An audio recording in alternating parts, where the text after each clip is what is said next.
রাজশাহী বিশ্ববিদ্যালয় কেন্দ্রীয় ছাত্র সংসদ রাকসুর নির্বাচনের ভোট আজ সকাল ৯টা থেকে শুরু হয়ে ভোট গ্রহণ চলবে বিকেল ৪টা পর্যন্ত। বান্ডেল থাকলে প্রতি সেনমানিতে টাকা বাঁচবে। বিকাশ সেনমানি বান্ডেল কিনে জিতুন প্রতি লেনদেনে।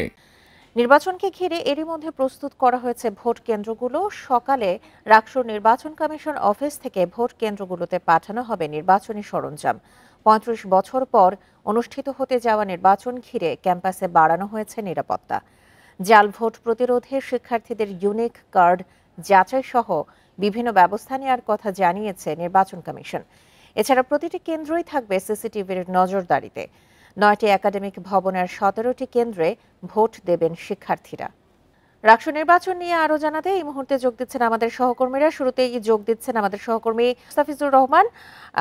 চলে যাচ্ছি তার কাছে। মুস্তাফিজ, কি অবস্থা দেখতে পাচ্ছেন? এখন তো একেবারে সবশেষ কেন্দ্রর পরিস্থিতি নিয়ে আপনি জানাবেন। সকাল ৯টা থেকে তো ভোট গ্রহণ শুরু হতে চলেছে। সকাল ৯টা থেকে ভোট গ্রহণ শুরু হবে এবং চলবে ৪টা পর্যন্ত বিরতিহীনভাবে। এবং আমরা এখন যেটা দেখছি যে রাজশাহী বিশ্ববিদ্যালয়ে অর্থাৎ যেই প্রধান গেটগুলো ছিল সেগুলোতে নিরাপত্তা বাহিনীর সংখ্যা বৃদ্ধি করা হয়েছে। সেই সাথে নির্বাচনী সরঞ্জামাদি অর্থাৎ প্রত্যেকটি বুথে 9টি যে কেন্দ্র 9টি ভবনের 17টি যে কেন্দ্র রয়েছে সেখানে 990টি বুথ রয়েছে। প্রত্যেকটি বুথেই ব্যালট বক্সগুলো সেগুলো বিতরণের প্রক্রিয়া শুরু হয়েছে। এরপরে ব্যালট পেপারগুলো যাবে এবং আইনশৃঙ্খলা বাহিনীর উপস্থিতিতেই সেগুলো আইনশৃঙ্খলা বাহিনী থাকবে এবং প্রিজাইডিং অফিসার, রিটার্নিং অফিসার তাদের উপস্থিতিতেই এগুলো বিতরণ হবে। এবং সেই সাথে বক্সগুলোকে পরীক্ষা নিরীক্ষা করে দেখা হবে যে সেখানে কোনো কাগজ রয়েছে কিনা বা অর্থাৎ কোনো আগে থেকে কোনো ব্যালট ভেতরে প্রবেশ করা আছে কিনা এই বিষয়গুলো চেক করা হবে। এরপরে ৯টা থেকে ভোট গ্রহণ শুরু হবে, অর্থাৎ ৩৫ বছরের অপেক্ষা অবসান বলা যেতে পারে যে ৩৫ বছরের অপেক্ষার অবসান ঘটবে।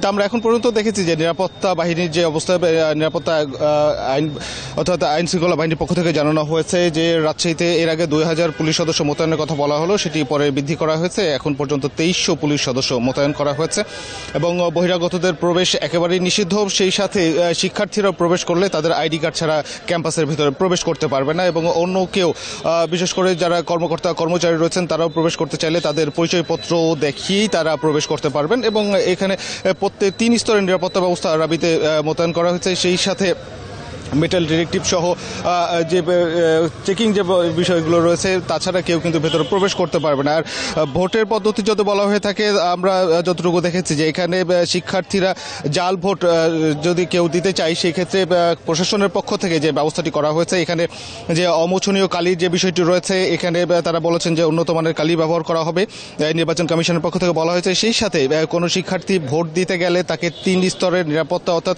৩ স্তরে তাকে যাচাই বাছাই শেষে তিনি ভোট দিতে যেতে পারবেন, এই বিষয়গুলো রয়েছে। অর্থাৎ এখানে নির্বাচন কমিশন বলছেন যে তাদের স্বচ্ছতা এবং তাদের সুষ্ঠু নির্বাচনের স্বার্থে যা যা করণীয় তার সবকিছুই এখন করা হবে।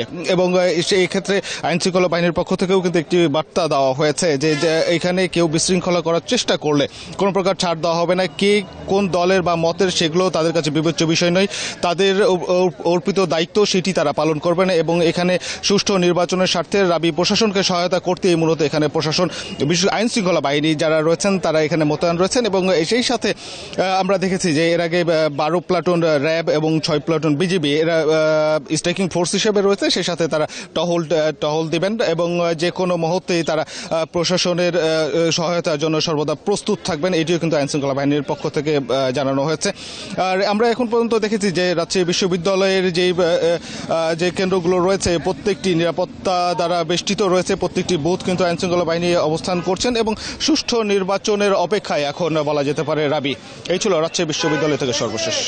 রাকসু নির্বাচন অনুষ্ঠিত হতে চলেছে সকাল ৯টা থেকে। এখন পর্যন্ত সবশেষ প্রস্তুতি নিয়ে জানাচ্ছিলেন আমাদের সহকর্মী মুস্তাফিজুর রহমান।